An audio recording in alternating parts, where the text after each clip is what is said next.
Masama po ba ang inyong pakiramdam ngayong araw na ito? O kung kailan nyo ito mapapanood at parang saktong-sakto mga bossing ko ay masama ang inyong pakiramdam, siya ay gawin nyo na po ito sa pamamagitan ng ating pong spiritual healing, sa pamamagitan ng itlog mga bossing. Ang itlog mga bossing ko ay isa sa mga subok na ginagamit ng mga albularyo, psychic at ganoon din po mga bossing ko sa mga pampaswerte. At ito po isa rin sa mga pinaniniwalaan na magdudulot sa inyo ng tagumpay sa buhay, lalo na kung ikaw ay mananaya para daw ikaw ay manalo ng malaking halagang pera. Ngayon pa mga bossing, tuturo ko po sa inyo step by step kung ano po ang dapat ninyong gawin. Kumuha ka po ng puting itlog mga bossing at pagkatapos, kung masama ang inyong panlasa na parang mapakuwari ninyo hindi nyo malaman kung bakit, na parang ikay tatrangkasuhin, napakainit ang panahon pero parang giniginaw-ginaw ka, siya mga bossing ko, may spirit na dumapo sa inyo or kumapit sa inyo na maaaring ito ang nagiging dahilan kung bakit masama ang inyong panlasa. Siya mga bossing ko, harap ka sa gawing salangan at kumuha ka ng itlog.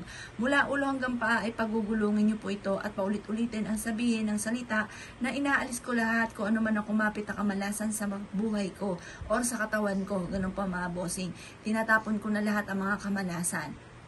Tapos habang ito'y pinapagulong nyo mula ulo hanggang paa, pati sa kilikil at alak-alakan mga bossing ko, ay ito po ipagulong po ninyo mga bossing.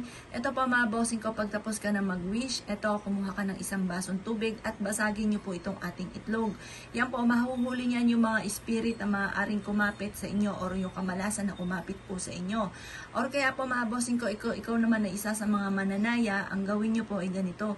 Kumuha po kayo ng isang platito at ito po ay patayuin. Kapag ito'y tumayo ng matagal-tagal mga bossing ko, tayaan nyo ang numerong iyon. Halimbawa sa numero 1, kapag po ito'y natumba ka agad, yun po wag mong tatayaan. Kapag matagal ang pagkakatayo po ng itlog, tumatayo po yan, ilista nyo at yun po ay inyo pong tayaan. Pero kapag gumawa kayo ng ganito mga pamamaraan, sikreto lamang po ito.